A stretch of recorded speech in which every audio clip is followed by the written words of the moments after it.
Danes ima veliko veselje, da je tukaj z nami naš kolega iz ZRS Koper, sicer pa tudi iz Univerze v Groningenu, dr. Gorazd Andrejč, ki bo predaval na temo od kvantnega monizma do etike, kritični pogled na ontološki obrat v filozofiji kvantne mehanike. Ciklus predavanj, na katerem smo danes, je organiziran torej v okviru filozofskega odseka in vas vabim tudi na, mislim, da je še eno, ne Ignacija? Še naslednje predavanje v marcu, odpadlo od kolega profesorja Boruta Ošlaja. Samo nekaj besed o današnjem gostu. Docent dr. Gorazd Andrejč je filozof in religiolog, raziskovalec na Inštitutu za filozofske in religijske študije ZRS Koper ter predavatelj filozofije, religije in znanosti na Univerzi v Groningenu na Nizozemskem. Je avtor več knjig in člankov z področja filozofije religije, med njimi monografije Wittgenstein in medreligijsko nestrinjanje, ki je šla pri založbi Palgrave. Trenutno je vodja ARIS temeljnega projekta z naslovom Nikola Tesla, filozofija energije, tehnologije in religije. Zadnja leta se njegovo raziskovanje osredotoča na problem odnosa med znanostjo, predvsem fiziko in ekologijo, ter religijskimi in etičnimi osmišljanji znanosti in sveta. Predavanje bo trajalo kako slabo uro verjetno, potem smo pa seveda vsi vabljeni k diskusiji, ki lahko traja tudi še do 7:30, se mi zdi, ne? Kakor bomo želeli. Torej, dobrodošli med nami in Hvala, Lenart. Hvala za povabilo in hvala vam za obisk današnje predavanje. Na začetku samo nekaj besed, da malo kontekstualiziram to moje predavanje, potem pa večino predavanja bral.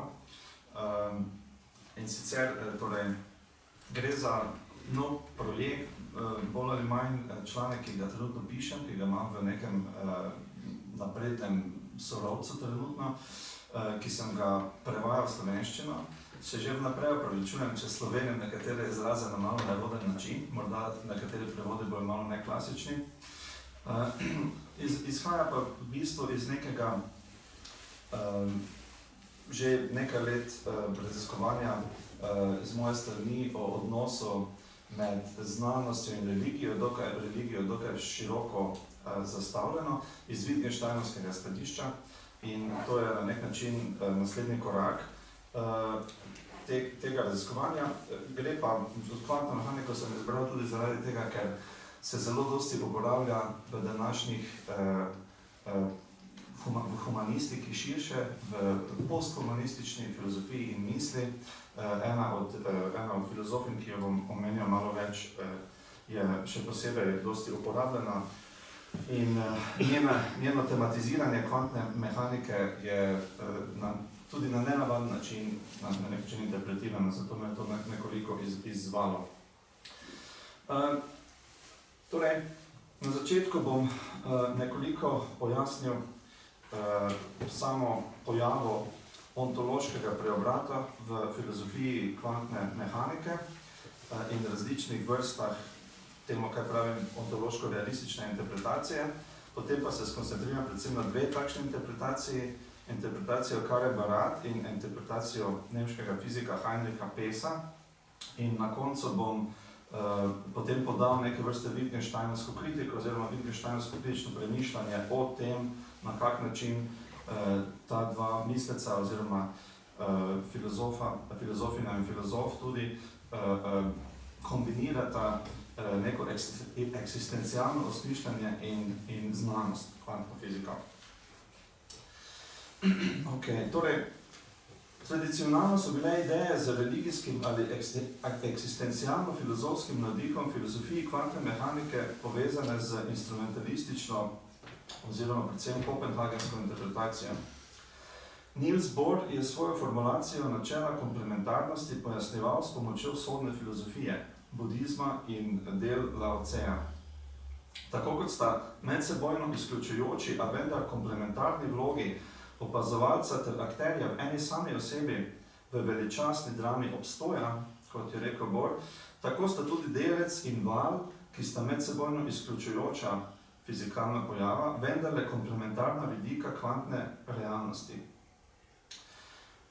Podobno sta se kategoriji vzhodne filozofije pri pojasnjevanju dvojne narave kvantnega sveta posluževala Werner Heisenberg in Wolfgang Pauli, slednji jih je prevzemal predvsem po Schopenhauerju.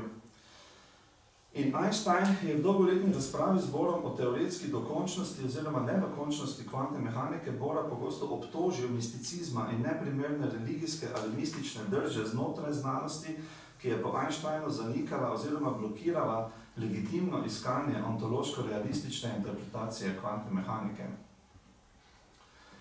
V tem predavanju se bom namesto tega v bistvu posvetil, torej namesto zanimivih in ali morda zgolj domnevnih povezav med standardno kopenhagensko interpretacijo ter idejami vzhodnih filozofij ali religij, se bom sam posvetil možnim povezavam ali domnevnim povezavam med ontološko-realističnimi interpretacijami ter religijskim pogledom na realnost, kot bom pojasnil tu religijsko mislim v precej širokem smislu. Najpomembnejši realistični interpretaciji iz sredine 20. stoletja sta zagotovo bili Everettova interpretacija mnogoterih svetov in de Broglie-Bohmova teorija pilotnega vala. Ti interpretacije kvantne mehanike med fiziki nikoli nista postali široko sprejeti, vendar pa je notranja koherentnost skladno z empiričnimi meritvami in napovedmi kvantne mehanike ter hkrati zavračanje nekaterih načel kopenhagenske interpretacije strani obeh, torej teorije mnogoterih svetov, kot tudi teorije pilotnega vala, ohranjala osnovna filozofska, predvsem ontološka vprašanja glede kvantne teorije pri življenju. To je veljalo vsaj znotraj filozofije znanosti, če že ne znotraj fizike. Vsaj za večino fizikov to ni bilo aktualno vprašanje skozi večino 20. stoletja.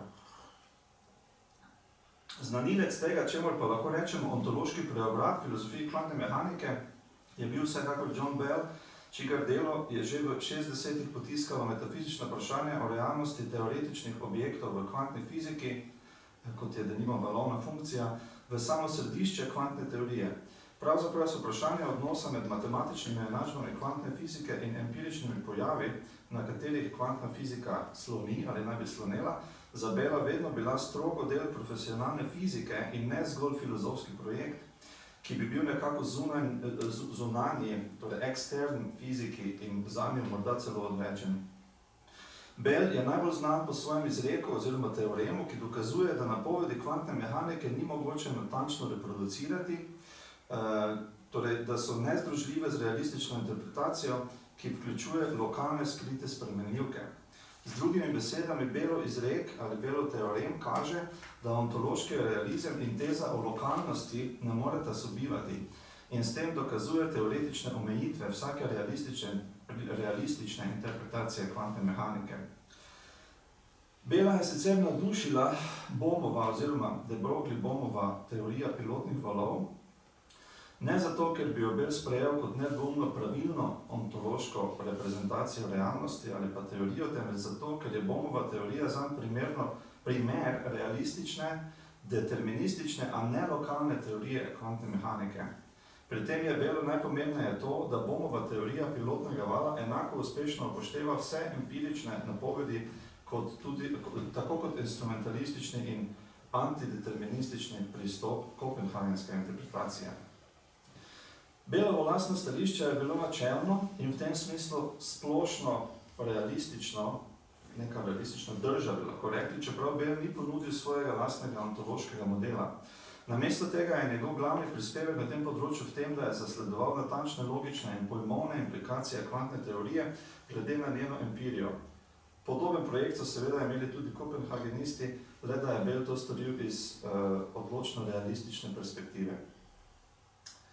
V zadnjih 2 ali 3 desetletjih so se pa ontološko-realistične interpretacije kvantne mehanike namnožile in razširile.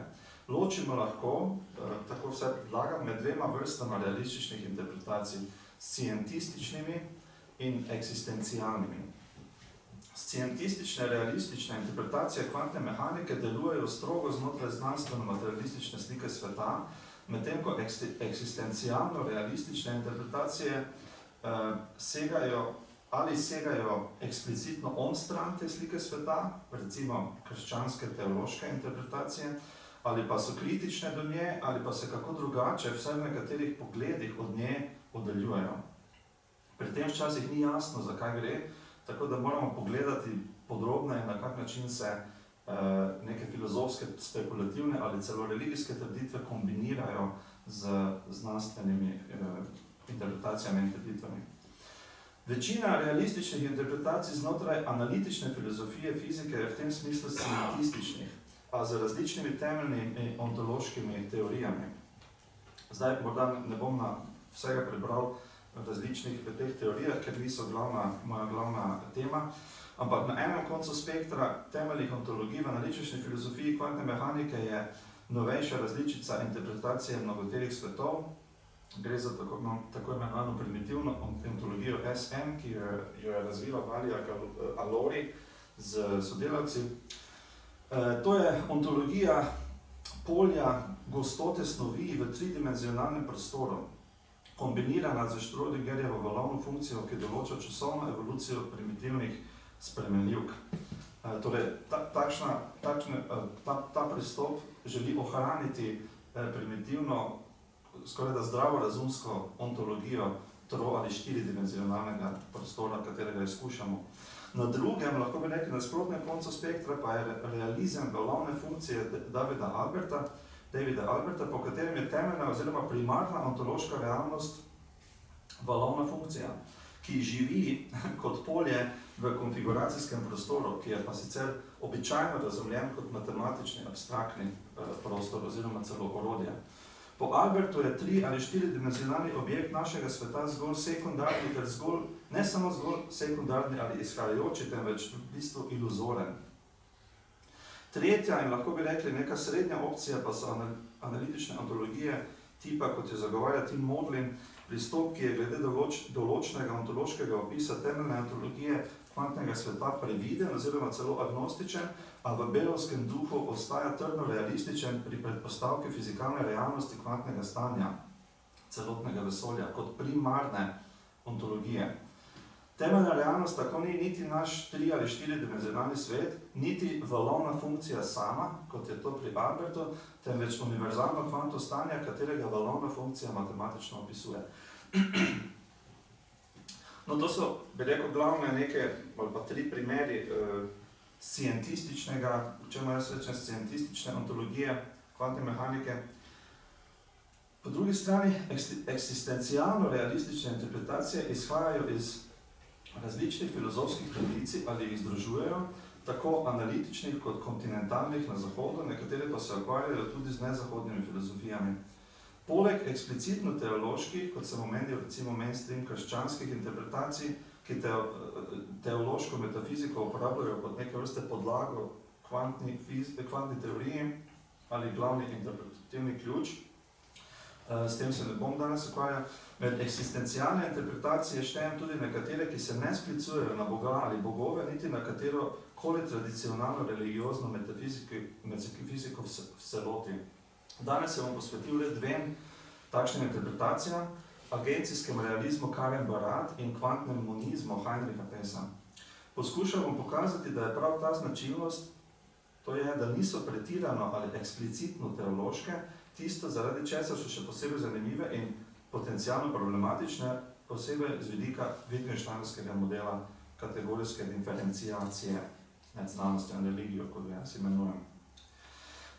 Torej, bistvena razlika med scientističnimi in eksistencialnimi ontološko-realističnimi interpretacijami kvantne teorije je v tem, da prve ne poskušajo spostaviti nobenih povezav med znanstveno podobo sveta, torej osnovno ontologijo sveta na eni strani in tem, kar bi lahko imenovali človeški eksistencialni odnos do sveta.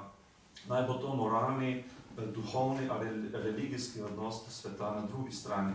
Medtem ko eksistencialne to počnejo na nek način.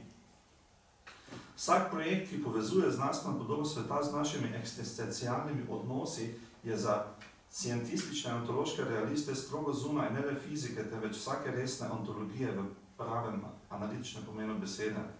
Za eksistencialne ontološke realiste pa je vprašanje našega odnosa do sveta, vključno z drugimi ljudmi, živimi bitji, pa tudi do nežive narave, na nek način prepleteno z osnovno ontologijo sveta. Z drugimi besedami je del ontologije v pravem pomenu besede, zdaj drugačne pravem pomenu besede in v tem smislu tudi legitimen del filozofije znanosti v tem širšem smislu, ki gre preko analitične filozofije. Vredno je poudariti, da tako scientistične kot eksistencialno-realistične interpretacije, vse tisti dve, ki jih obravnavamo v tem eseju, sprejemajo belo osrednji argument, da je pojem meritve, kot ga uporablja več zagovornikov kopenhagenske interpretacije, preveč problematičen, da bi ga uporabili v katerikoli temeljni teoriji sveta. Kot pojasnjujete Ney in Albert, Bell opozori na bolj temeljno zagato ortodoksne kvantne mehanike. Ta je, da z uvedbo pojma meritve v same osnovne zakone kvantne mehanike to teorijo o merilcih ali opazovalcih o nas torej zastavimo na način, ki je neprimeren za temeljno fizikalno teorijo sveta. Torej vse realistične ontologije se poskušajo ta problem rešiti, ampak na različne načine. Karen Barat, recimo, po njenem realističnem branju Bohrove filozofije, kot bomo videli, izbere povsem drugačno rešitev kot Bell ali Modlin in analitični filozofi. Rešuje ga namreč ne z odstranitvijo teorije meritve iz osnovnih zakonov kvantne mehanike, temveč z ločitvijo pojma meritve od pojma opazovalca, to je od nas, kot bi dejal Bell. Malo več o tem kasneje.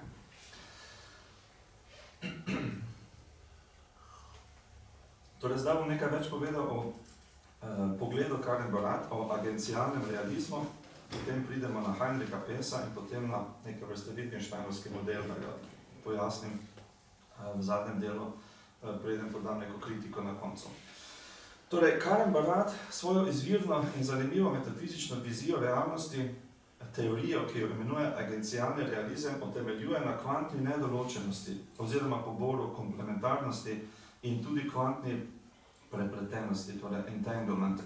Svojo metafiziko razvija kot vseobsegajočo razlago ideje, da subatomarni delci, za katere se je pred popolnim razvojem kvantne mehanike mislilo, da se iz njih sestoji temeljna raven realnosti, ne obstajajo v obliki neodvisnih diskretnih stanj.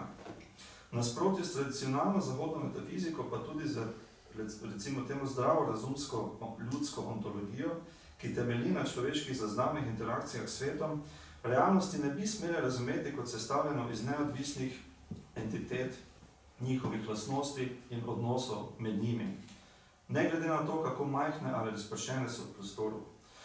Nasprotno, tisto, kar prepoznavamo ali zaznavamo kot entitete ali objekte v svetu, izhaja iz tega, kar Barat imenuje intraakcija, intraaction.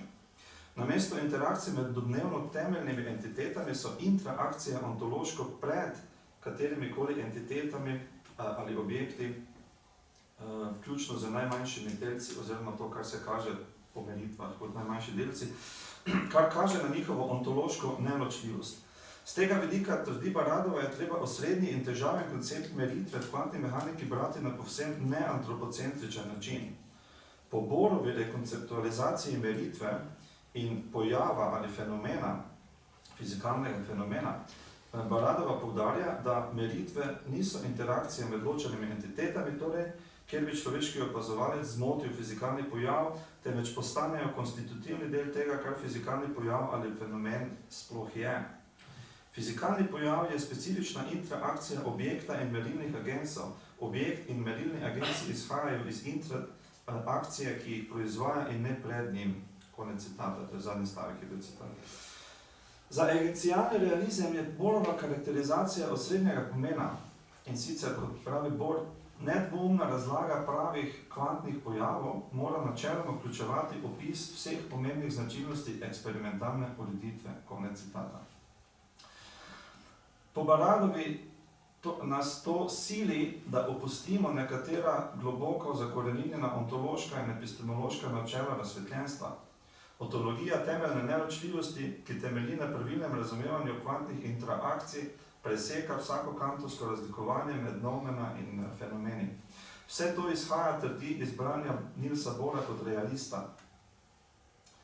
Karen Barat Bohra dejansko rešuje pred standardnim branjem kopenhagenske interpretacije, ki je bila bodisi instrumentalistična, bodisi agnostična, povzeta v reku shut up and calculate. glede realnosti, ki bi jo kvantna mehanika naj ali mora biti opisovala. Vredno je opaziti, da Baradova s tem radikalno preoblikuje pomen znanstvenega realizma v primerjavi z standardnimi formulacijami le-tega. Bom preskočil en citat. Baradova se torej strinja z Bohrom, da je nedoločenost, ki se kaže v kvantni mehaniki, ontološka, ne zgolj epistemološka. Ne odraža zgolj pomanjkanja vednosti o že obstoječih ali skritih lastnostih. Bohrovo stališče interpretira kot preprosto zanikanje takšnih določenih lastnosti realnosti pred kakršnokoli specifično eksperimentalno ureditvijo aparature in tega, kar se meri. Radikalnost Baradinega stališča pa ni toliko v realistični razlagi Bohra, v tem ima nekaj zaveznikov tudi med analitičnimi in scientističnimi filozofi fizike,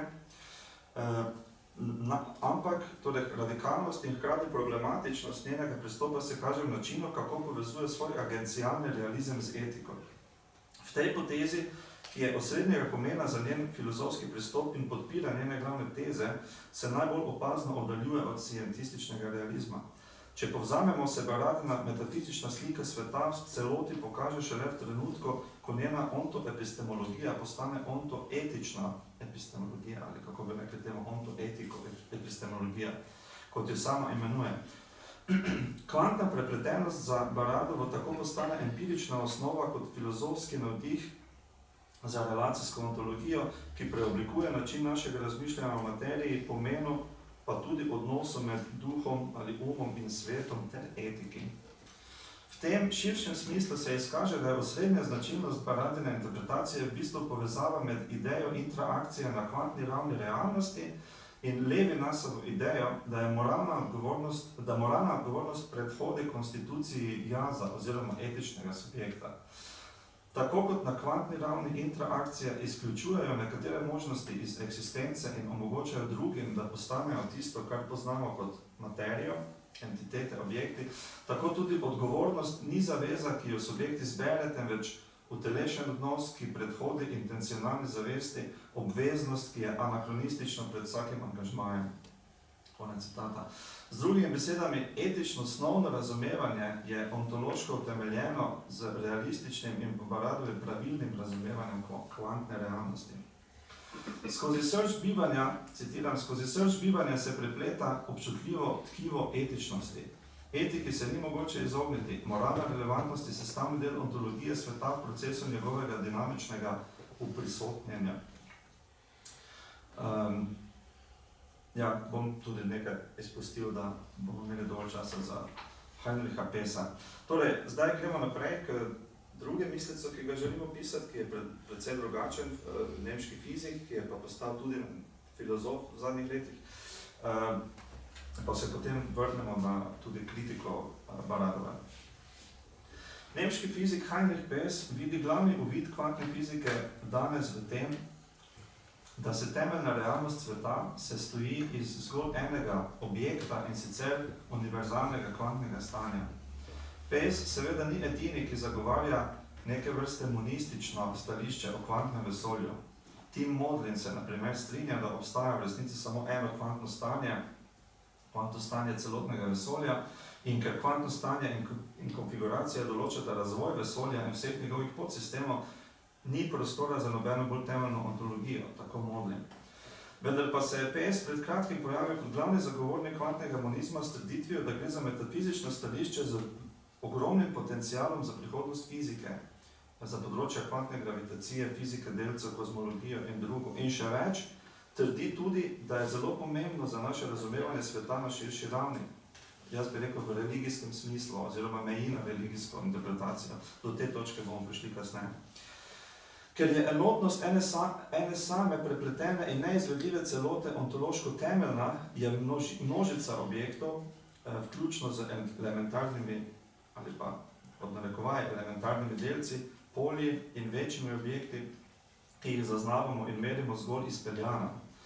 Pes jemlje Everettovo interpretacijo mnogih svetov kot predhodnico svojega lastnega ontološkega realizma, kljub na videz nasprotnemu metafizičnemu stališču, namreč ogromni množici svetov v Everettovi interpretaciji.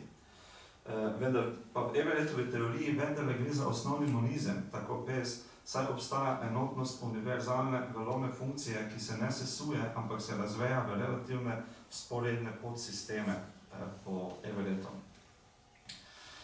PES gradi tudi na delih Dietricha Zeha, Vojčeha Zureka in drugih fizikov, ki so utemeljili danes standardno razumevanje dekoherence in pojasnjuje, kako klasičnost izhaja iz interakcije kvantnega stanja z okoljem, torej neko klasično zgodbo, skozi to, kar Zurek imenuje superselekcija ali einselekcija, kvantni proces povezan s selektivno izgubo informacij. Seveda je prav kvantna prepletenost tista, ki kvantni mehaniki omogoča, da dele integrira v celoto in zagotavlja lepilo, ki kvantni mehaniki omogoča, da konstituira monistično filozofijo, pravi PES. Medtem ko nekatere PES-ove formulacije pod vplivom Zehovega jezika zvenijo tako, kot da bi univerzalno valovno funkcijo obravnavali kot temeljno, denimo, ko odobravajoče citira Zehovo izjavo na začetku je bila valovna funkcija, in se zato na videz približuje Albertovemu realizmu valovne funkcije, je temeljna realnost tega monizma vendarle univerzalna, nelokalna, prepletena realnost enotnega kvantnega stanja, ki bi jo pravilno opisala univerzalna valovna funkcija. Vkolikor je edini objekt, ki resnično obstaja kvantno stanje celotnega vesolja, lahko naš prostorski časovni svet delcev in polj, ki jih merimo, opišemo tudi kot neke vrste iluzijo. Saj je ta svet relativen glede na lokalne podsisteme, zgolj perspektiven in v resnici izhaja iz nečesa bolj temeljnega, enotnega globalnega kvantnega stanja. Če torej po PES-u kvantno fiziko jemljemo resno, vidimo, da, citiram, posamezne lastnosti sestavnih delov prenehajo obstajati v korist močno koreliranega celotnega sistema. Kar sem do sedaj opisal o PES-ovi metafiziki kvantnega monizma, lahko rečemo, ostaja znotraj okvirov teoretične fizike in se zato lahko bere tudi kot scientistično-realistična interpretacija kvantne mehanike. Zakaj torej predlagam, da je njegova interpretacija eksistencialni realizem? Kot bomo videli, PES vzpostavlja tudi povezave med monizmom, nekaterimi religijskimi slikami sveta in še bolj špekulativno etiko. Čeprav to počne zelo previdno, pa vendarle dopušča, da njegov kvantni monizem sega onstran znanstvene epistemologije. Preden to pojasnimo, je treba opozoriti na nekaj pomembnih vidikov, v katerih se PES-ova metafizika razlikuje od tiste Karen Barat.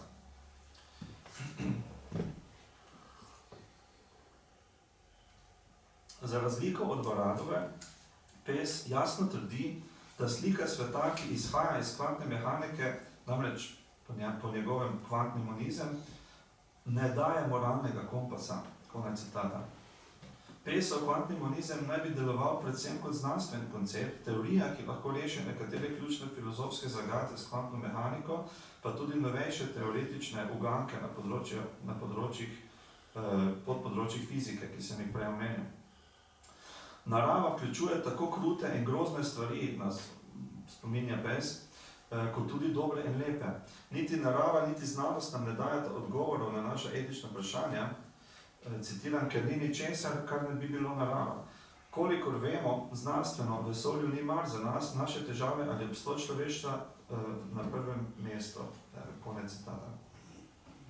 Vendar pa PES prav tako v monizmu vidi, torej v tem se precej razlikuje od Baradove, ki etiko bere vse do, kako bi rekel, do osnovne temeljne realnosti, kvantne realnosti. Vendar pa PES prav tako v monizmu vidi pomemben filozofski potencial za eksistencialno usmerjenost, etično ploden pogled na svet, ki nam lahko pomaga, da se z okoljem povežemo na boljši način in bolj odgovoren način, ter celo premagamo ali preoblikujemo tisto, kar nas ločuje, ljudi. To lahko storimo tako, da dovolimo kvantnemu monizmu, da nas ozavesti o temeljni enosti ali enotnosti vseh stvari. Citiram, če monizem ohrani nepristransko odprtost za raznolikost, integrativno perspektivo, lahko postane filozofsko vodilno načelo za prihodnost človeštva. Na vse zadnje monizem spreminja fokus posameznika na soodvisno mrežo biti. Monistični duh, ki bi vplival na večino, ki bi vplival na večino religij, to je malo teoretično, in znanost, bi lahko pomagal najti skupno podlago, ki jo delijo posamezniki z različnim ozadjem in prepričanji. Konec citata. Po Pacesu torej vendarle obstaja povezava med razumevanjem in sprejemanjem kvantnega monizma ali vsaj njegovih osnovnih značilnosti in etiko medsebojne povezanosti. Zavedanje, da smo vsi vidiki temeljne enotnosti, nas povezuje, citiram, z našim neposrednim ekološkim okoljem in s časoma s celotnim vesoljem. Konec citata. To nas potencialno bolje pripravi na soočanje s prihodnjimi izzivi, meni Pace, s katerimi se bosta človeštvo in okolje soočala zaradi podnebnih sprememb in drugih izzivov. Da bi dosegli ta moralni potencial kvantnega monizma, ga je treba jasno in vključujoče oznaniti tudi zunaj znanstvenih skupnosti in intelektualnih elit.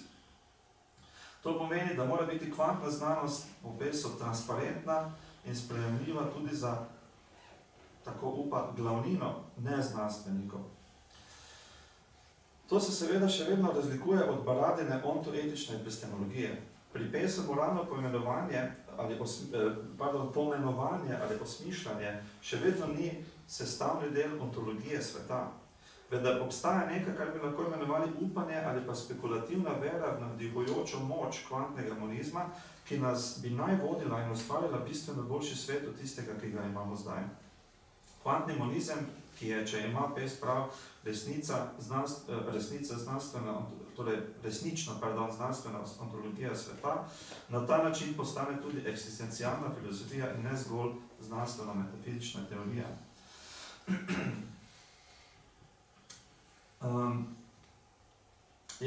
Še nekaj malo o Pacevem pristopu. Torej, v povezavi s tem ni zanemarljivo, da Pace kvantni monizem opisuje tudi kot dediča monistične filozofske tradicije, dolge linije monističnih mislecev, tako sekularnih kot teoloških, pri čemer sledi zgodovini monizma, zlasti v zgodovini zahodne misli. Malo pa tudi širše. Čeprav je monizem občasno povezan z ekscesi in protiznanstvenimi stališči, na primer v romantični filozofiji narave, kjer je bil monizem včasih prepleten z negativnim odnosom do eksperimentalne metode, ko je bila pojmovana kot nasilna, je monistična paradigma nasplošno vodila po Pacesu k sprejemanju narave in iskanju poenotenja in lepote.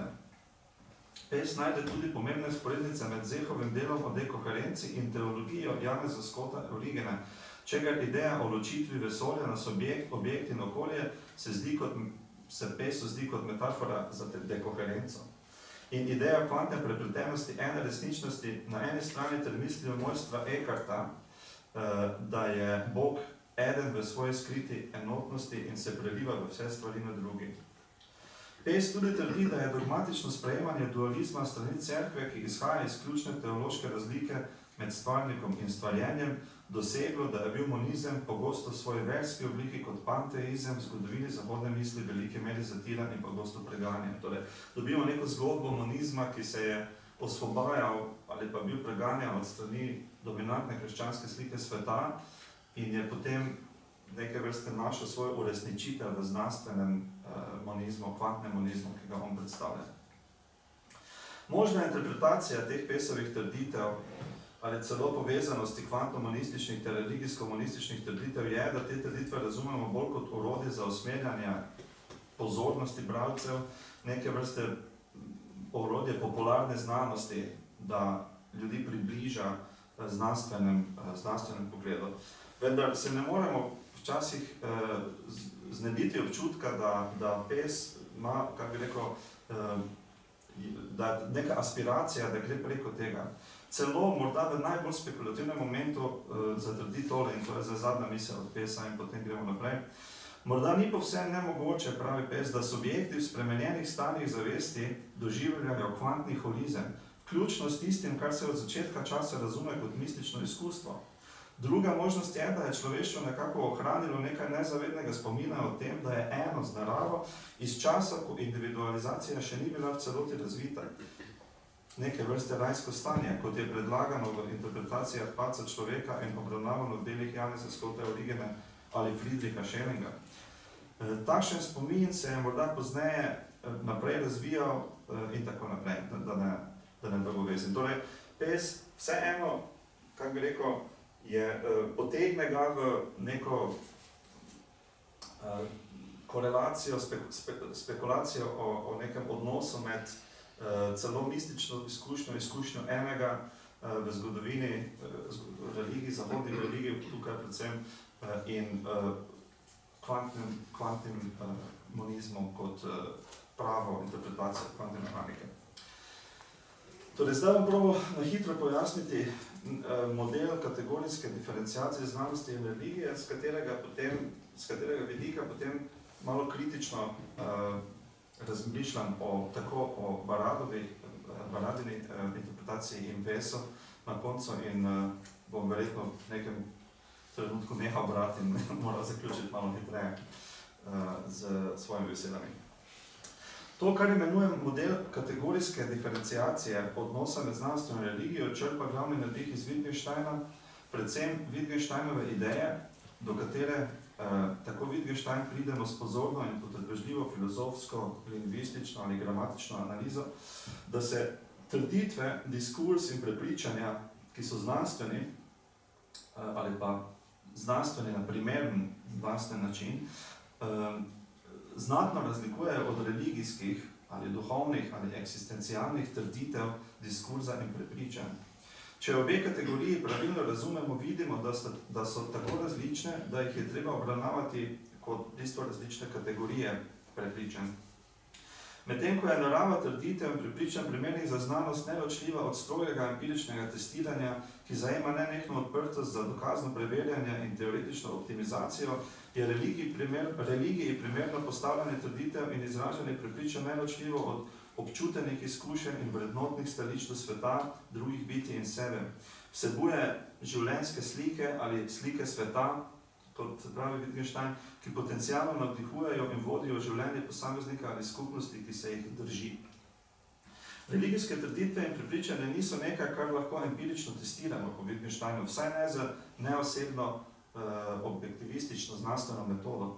Zaradi tega tudi religijskih nesoglasij ni mogoče rešiti z dokaznimi postopki, ki se običajno uporabljajo v empiričnih znanostih, pa tudi na manj strog način javnega preverjanja dejstev, kot so tisti, recimo, ki se jih uporablja na sodišču, preiskovalnem novinarstvu ali policijskih preiskavah.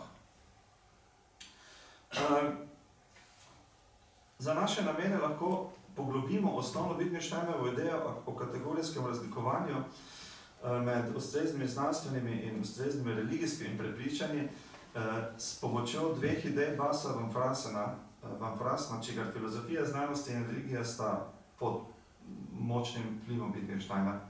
Kar jemljem od Van Frasena tukaj ni njegov instrumentalizem glede znanstvenih teorij in objektov, temveč njegovo idejo o znanosti kot praksi objektivizacije in njegovo razumevanje empirizma kot tudi verskega ali religijskega odnosa kot drže ali stance. Van Frasen pojasnjuje, da je ključna značilnost znanstvenega raziskovanja objektivizacija in govori o različnih pomenih, v katerih je znanstveno raziskovanje, torej v katerih znanstveno raziskovanje objektivizira. Jaz se bom samo osredotočil na dva pomena tukaj. Prvič, znanstveno raziskovanje sveta vključuje objektivno distanciranje. To pomeni poseben način konstituiranja znanstvenega objekta. Citiram, objekta, ki je zbran, označen, postavljen v muzej, recimo, ki je narezan, seciran, strjen, pobarvan in postavljen pod mikroskop. To je dejansko citat Catherine Wilson v Van Frasenu. Čeprav ima lahko takšna objektivizacija živih bitij, vključno s človekom, moralno negativne konotacije zaradi možne in pogosto resnične disociacije znanstvene objektivizacije od vrednotnega moralnega odnosa do živih bitij, temu seveda ni nujno tako. Medicina je v mnogem čem napredovala zaradi te objektivizacije in distance do človeških teles kot mehanizma.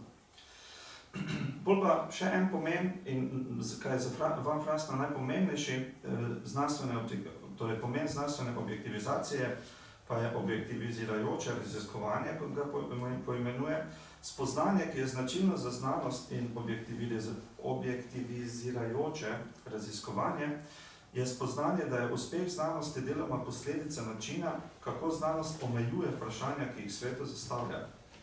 V globnem smislu in v povezavi z prejšnjim pomenom, objektivno raziskovanje temelji na spoznanje, na spoznanju, kako dosti ali kako mnogo lahko kognitivno dosežemo, če sebe, našo subjektivnost izločimo iz procesa.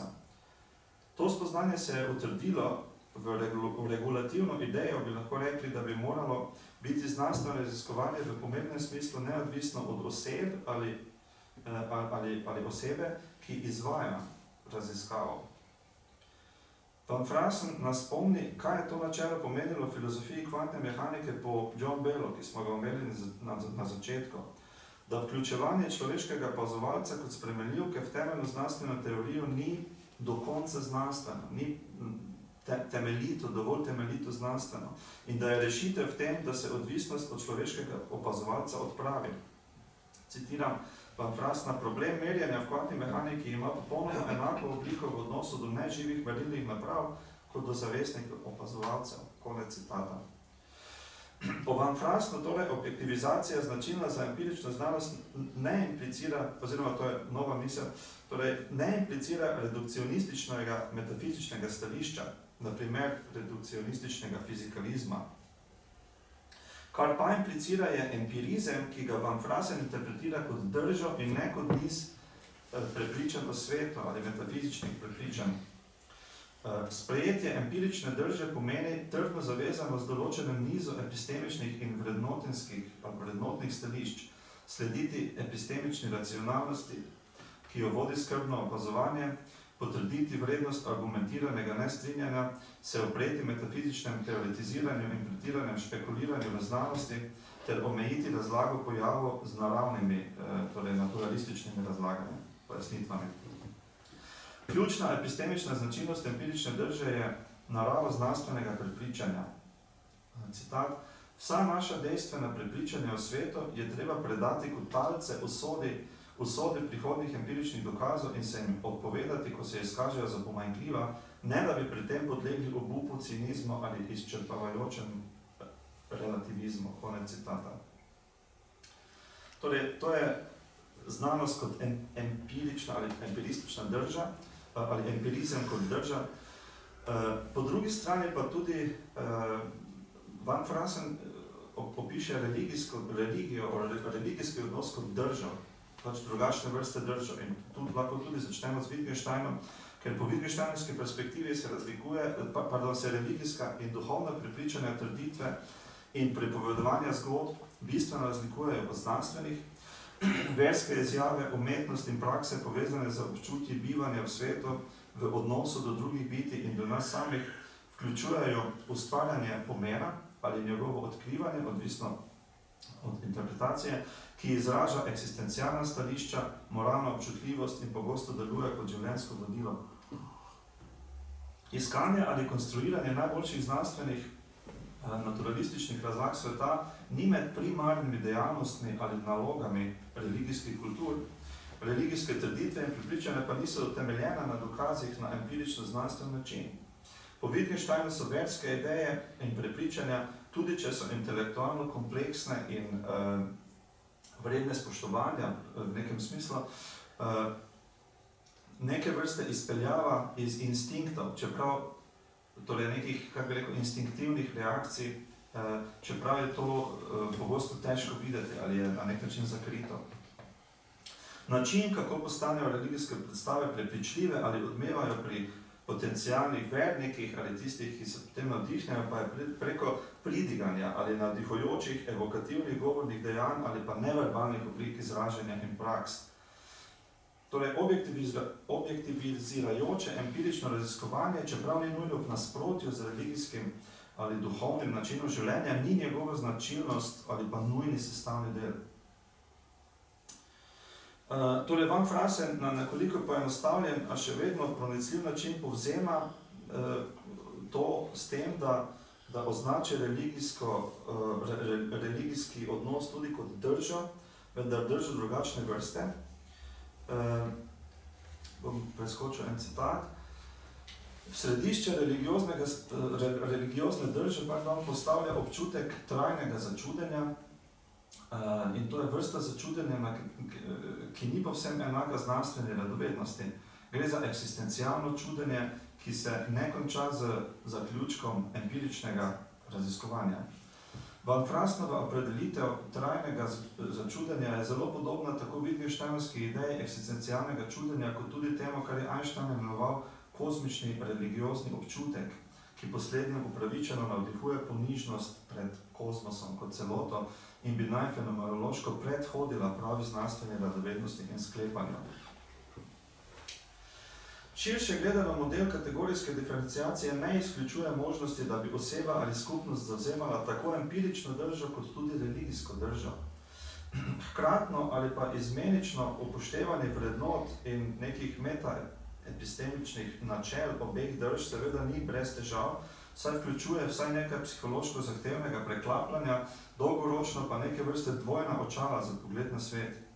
Pri tem je ena ključnih točk modela preprečevanje, da bi religija ali eksistencialni odnos kolapsiral v kvazi znanost ali pa da bi se znanost dojemala kot religija ali pseudoreligija, bi lahko rekli s Tillichom. Če prepričanje, da je narava sveta, recimo, ali da je kozmos v nekem smislu božanski, ali pa tudi prepričanje, da je nirvana končni cilj človeškega obstoja, ali celo samo prepričanje, da imajo živa bitja ali delujoči ekosistemi intrinzično vrednost, recimo, da je to moralno prepričanje. Če ta prepričanja jemljamo kot znanstvene hipoteze, pač storimo kategorijsko napako po tem pogledu.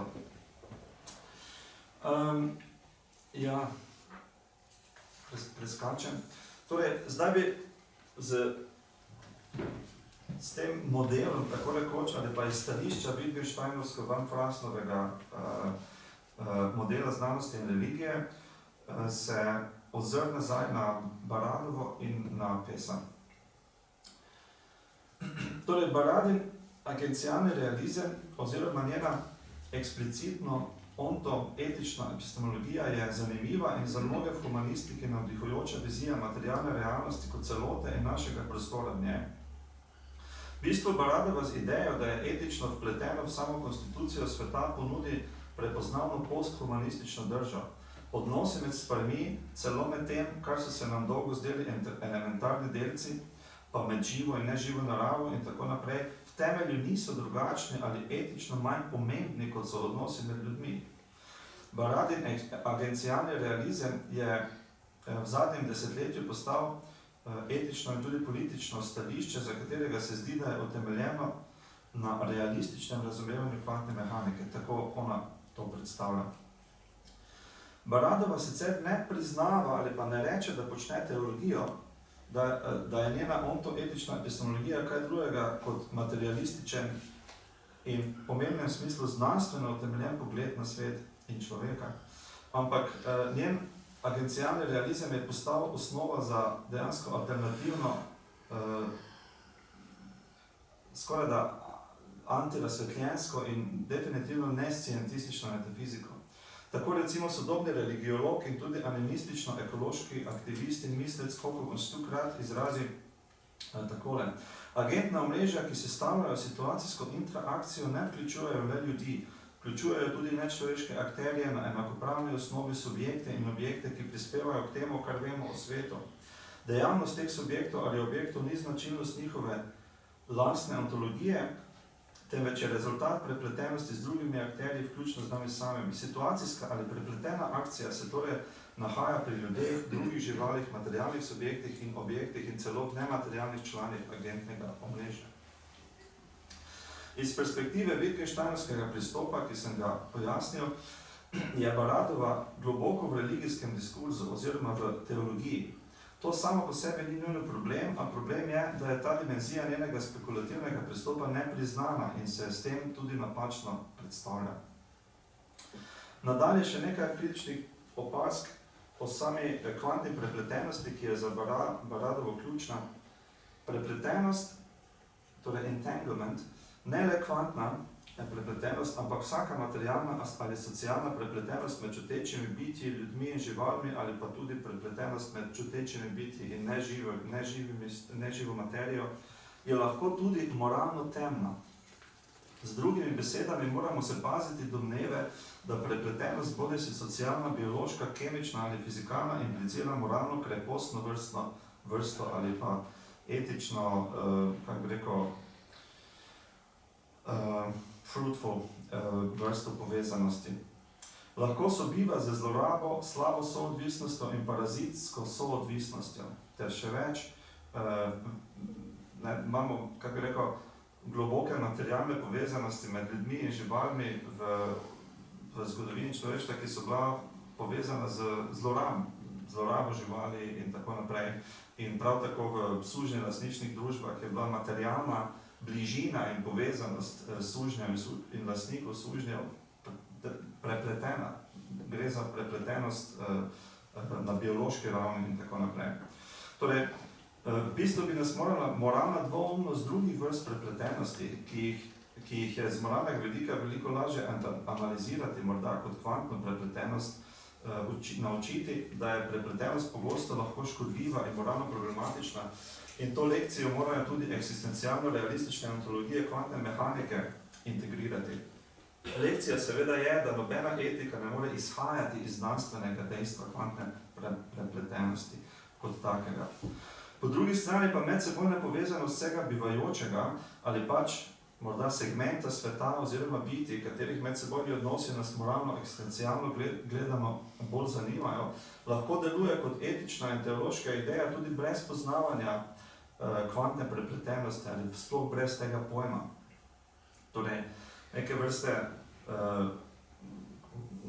moralni ideal bolj harmoničnega odnosa ali pa neke čutene enotnosti ali enosti, zato ne rabimo ideje kvantnega monizma, niti kvantne prepletenosti.